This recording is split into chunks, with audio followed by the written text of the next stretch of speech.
Vous êtes sur Medi 1 et soyez les bienvenus dans l'invité de la rédaction. En Afrique, les jeunes sont porteurs de nombreuses aspirations. Ils font partie intégrante des évolutions politiques et socio-économiques de leur pays, mais l'intérêt qu'on leur porte est parfois dans le débat public imperceptible. Et pour en parler sur ce plateau, nous sommes avec Tierno Souleymane Diop-Niang, consultant à l'ONG Lex Africa, coordonnateur du comité d'organisation de la Rencontre nationale de la jeunesse et spécialiste en relations internationales. Merci d'avoir accepté notre invitation. Bonjour, merci de m'avoir invité. C'est un plaisir d'être sur ce plateau. Monsieur Niang, pour commencer, Lex Africa vient d'organiser la première édition de la Rencontre nationale de la jeunesse au Sénégal. D'abord, quelle est l'importance d'un tel événement et quel est son objectif ? Écoutez, cet événement est important à plusieurs ordres, parce que fondamentalement, on est une démographie fortement marquée par la jeunesse. Donc, il faut s'intéresser aux questions cruciales qui intéressent la jeunesse. Il s'agit aujourd'hui de l'avenir de notre nation. On est en un tournant très décisif. Il faut essayer de comprendre cette jeunesse-là, de lui parler, de s'imprégner de ses aspirations et d'évoluer avec elle vers le développement. C'est fondamental. C'est pourquoi Lex Africa s'est positionné pour inviter les jeunes à un débat fécond, à parler, construire ensemble, déconstruire ce qu'il y a à déconstruire et construire des ponts pour l'avenir. Parce qu'il le faut. On est à ce stade dans notre pays et surtout en Afrique. Quels sont les grands axes abordés lors de cette première rencontre et quelles actions souhaitez-vous entreprendre actuellement pour renforcer le développement inclusif des jeunes dans la société sénégalaise ? Écoutez, je pense que depuis très longtemps, on parle de politique pour les jeunes. Mais on a toujours constaté que ces politiques-là étaient réalisées sans les jeunes. Et donc, quand on réalise une politique sans la majorité, l'effectif moteur de ce continent, mais c'est à leur encontre. Et c'est pourquoi Lex Africa s'est positionné pour dire on va donner cette fois-ci la parole aux jeunes. On va les écouter, ils vont parler et eux-mêmes vont décliner leurs aspirations, ce qu'ils veulent qu'on fasse pour eux. Et donc, durant cet important événement qui s'est déroulé le week-end passé, il y a eu 3 panels. On a invité des jeunes de tout secteur, de tous les segments de la société, qui ont parlé de politique publique, qui ont regardé, ont scruté ainsi l'économie de ce pays-là, les grandes transformations à travers le temps, l'histoire, tout ça. Et donc, ça a été intéressant, ce premier panel-là qui a parlé des politiques publiques et de leurs enjeux et de leur impact sur le développement des jeunes. Ça en est suivi un autre panel très important, fondamental, relatif à l'éducation. Moi, je pense que l'éducation, c'est l'ossature du développement. C'est la pierre angulaire sur laquelle on peut bâtir un pays. Et donc, c'était fondamental de donner la parole aussi aux jeunes, de les entendre débattre, discuter de l'éducation de notre pays et du modèle citoyen. Parce qu'il s'agit de bâtir un modèle. Je pense que depuis très longtemps, dans l'économie de rattrapage dans laquelle nous sommes plongés, nous sommes en train de bâtir des infrastructures. Pour moi, il urge d'abord de bâtir des citoyens, bâtir des consciences, bâtir nos imaginaires et les restaurer à l'aune de nos aspirations. Et donc, ce panel sur l'éducation était fondamental. Mais pour clore le débat, on a fait un panel sur l'entrepreneuriat. C'est important, c'est fondamental. On sait qu'aujourd'hui, on a des jeunes très entreprenants, très dynamiques, très créatifs. Je pense que même l'entrepreneuriat, au-delà d'être un exécutoire, parce que c'est ça qui se passe dans nos cités en Afrique, est devenu aujourd'hui crucial, fondamental. Et donc, il faut inviter l'État à se pencher sur l'entrepreneuriat, accompagner ces jeunes entrepreneurs. On l'a vu sous la pandémie du coronavirus, des jeunes à Thiès comme ailleurs, créer, montrer la voie, et c'est fondamental. Donc, il faut aujourd'hui booster cet entrepreneuriat-là. Et comment la jeunesse sénégalaise peut-elle devenir un véritable pilier positif du changement politique et socio-économique du pays ? Les principales actions à mettre en place pour que ça soit réalisable. Mais d'abord, je pense que la jeunesse a toujours été là, elle a toujours répondu à l'appel quand il le faut, surtout dans les instants pivots de notre histoire. En 1989, en 2000 avec la première alternance, en 2012 avec la seconde alternance. C'est la jeunesse qui a porté cette alternance-là. C'est cette jeunesse sénégalaise qui a toujours été aux avant-postes pour dire non et apporter le changement qu'il faut. Malheureusement, cette jeunesse, elle est abandonnée.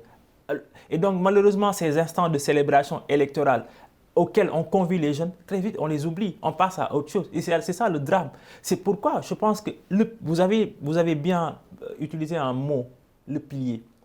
La jeunesse sénégalaise et la jeunesse africaine doit être le pilier des projets de développement, des processus de développement sur ce continent-là. Ça, c'est irréversible. Voilà. Pour que ce changement se fasse, il y a de grands défis à surmonter. Alors, quels sont les principaux défis auxquels les jeunes sont confrontés dans le pays, au Sénégal? Je pense qu'il y a plusieurs défis. Aujourd'hui, il y a quelques semaines, il y a eu une détresse profonde qui a amené ces jeunes-là à sortir lors des dernières manifestations qui ont secoué le pays. Et qu'est-ce que ces jeunes ont dit? Écoutez, nous ne sommes pas formés. Donc, il y a le déficit de formation de ces jeunes-là. Éducation et formation. Éducation. Nous ne travaillons pas. Il y a un problème de l'emploi. Ensuite, ils disent que nous avons un problème de valeur. Et moi, c'est là que je veux insister. C'est bien pour aujourd'hui d'apporter des réponses matérielles, financières, économiques aux problèmes des jeunes. Mais je pense qu'il faut que l'état de droit soit effectif dans ce pays-là. Si on a des dirigeants, des leaders qui sont devant et qui ne montrent pas l'exemple, par leur pédagogie, par leurs actions, par leur comportement de tous les jours, mais c'est très grave.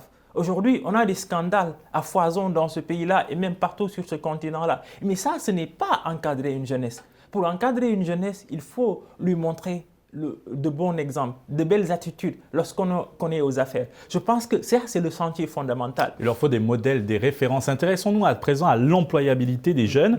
Au Sénégal, le président Macky Sall a annoncé une enveloppe de 80 milliards de francs CFA qui sera dégagée dès mai pour recruter 65 000 jeunes sur l'ensemble du territoire national. Une invitation a aussi été lancée au secteur privé national pour se joindre à la dynamique. Qu'est-ce que cela vous inspire? Est-ce suffisant? Écoutez, je pense que c'est une très bonne chose parce que le président de la République a dit « je vous ai compris ». Donc aujourd'hui, il est en train de mettre en œuvre des actions. C'est une très bonne chose. Mais auparavant, depuis 2000, depuis l'avènement du président Wade au Sénégal, on a vu beaucoup de sommes, des sommes astronomiques qui ont été injectées pour l'emploi des jeunes. Mais aujourd'hui encore, les jeunes sont là en train de sortir, en train de quitter nos côtes pour chercher un Eldorado. Les effets se font attendre. Mais oui, c'est ce que je suis en train de dire. Les jeunes aujourd'hui braquent leurs projecteurs sur l'Eldorado occidental, pensent que c'est là-bas qu'ils peuvent cueillir des bienfaits. Ce qui n'est pas vrai, parce que ce que nous sommes en train de vivre, la pandémie, nous montre que l'Europe prospère aujourd'hui est confinée. Et donc, les solutions doivent être endogènes. Et donc, il faut pour moi beaucoup plus d'action. C'est bien beau d'injecter de l'argent, mais il faut d'abord faire en sorte que toutes les sommes qui ont été injectées auparavant pour l'employabilité des jeunes, qu'on sache comment ça a été investi.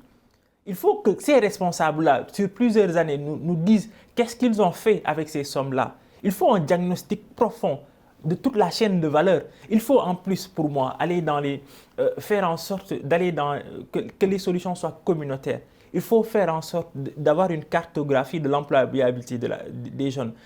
Essayer de savoir dans chaque zone, dans chaque domaine, quels sont les besoins des jeunes et remonter ça au niveau de l'État central. Je pense qu'il faut créer un cercle de vertu, si vous voulez, et qui va venir de la base jusqu'au sommet. C'est bien beau de faire des effets d'annonce, de mettre de l'argent sur la table, mais s'il n'y a pas un suivi, s'il n'y a pas une organisation, s'il n'y a pas une méthode plutôt, mais ça ne sert à rien. On va découler vers un parcours unique. Et encore, les jeunes vont sortir. Et ça, c'est malheureux. Monsieur Niang, vous qui vous intéressez aux questions cruciales qui touchent la jeunesse sénégalaise, aujourd'hui, comment les organisations de jeunesse ou les structures dirigées par les jeunes sont-elles impliquées dans l'élaboration, la mise en œuvre et le suivi des politiques et programmes pour les jeunes dans le pays, vous qui avez un regard sur cette situation? Mais je pense que les organisations de jeunes ne sont pas très bien impliquées. Il y a beaucoup d'entités créées pour les jeunes. Malheureusement, les jeunes même, c'est là la nuance, ou en tout cas, je pense l'INEPSI, les jeunes ne sont pas représentés. Les jeunes ne sont pas représentés dans les instances de décision. Aujourd'hui, au Parlement, on a une jeune qui nous représente très bien, mais on a attendu combien d'années pour avoir cela? Et donc, dans plusieurs secteurs clés de l'économie, ou bien de la vie publique sénégalaise, ou bien du continent, les jeunes sont absents. Mais c'est extrêmement grave. Alors que l'effectif moteur de ce continent-là est les jeunes. On a un âge média qui tourne autour de 30 ans ou même 25 ans. Je pense qu'on ne peut pas imaginer une politique publique sans cette frange majoritaire de la population-là. C'est extrêmement grave. Il faut renverser cela, il faut changer cette donne, il faut changer ce paradigme. L'une de vos principales revendications lors de cette première édition des Rencontres nationales de la jeunesse est la mise en place d'une gouvernance plus responsable et inclusive. Comment souhaitez-vous y arriver et quel sera le rôle de la jeunesse dans ce processus, dans cette transformation selon vous? Mais écoutez, je dois aussi préciser que la jeunesse n'est pas une caution pour moi. Ce n'est pas parce qu'on est jeune simplement qu'on veut aspirer à diriger, etc. Ce n'est pas le sens de nos propos ou de notre combat. Non, on veut au contraire que les jeunes soient plus écoutés, mais plus formés, mais plus encadrés. C'est-à-dire dans le sens de les permettre de s'impliquer dans la vie publique de cette nation-là. Quand je parle de gouvernance publique, mais c'est d'abord parce que, je le disais tout à l'heure, il y a une aspiration immatérielle d'un changement profond, d'un changement de paradigme, d'une naissance ou en tout cas d'une résurgence de valeurs que l'on attend toujours. Le chef de l'État actuel nous a promis, lorsqu'il venait au pouvoir, que l'État de droit était le sens auquel il allait dédier son mandat. Je pense que sans pour autant essayer de l'incriminer ou d'incriminer ce régime, on a eu des scandales durant 8 ans. Est-ce que ce sont des scandales avérés ou pas? Mais en tout cas, ces scandales restent dans la vie publique. Je pense que donc ces jeunes-là, qui sont dans ce pays-là, qui aspirent à rêver sur ce continent-là, à naître ici, à être éduqués, à être soignés, à vivre leur rêve, mais doivent être accompagnés. Mais c'est de manière légitime. C'est-à-dire qu'on ne peut pas naître au Sénégal, attendre l'âge, par exemple, de 40 ans, mais n'avoir aucune perspective, voir un horizon assombri. Mais c'est extrêmement grave. Je pense que donc c'est bien beau, encore une fois, d'investir une somme astronomique, d'employer des jeunes ou bien de recruter. Mais c'est des actions dans l'ensemble. Merci Thierno Souleymane Diop-Nion. Nous rappelons que vous êtes consultant à l'ONG Lex Africa et coordonnateur du comité d'organisation de la Rencontre nationale de la jeunesse et aussi spécialiste en relations internationales. Merci pour cet éclairage sur le rôle de la jeunesse dans la société sénégalaise. Merci pour l'invitation. Et merci à vous d'avoir suivi cette émission. Bonne suite des programmes sur Média.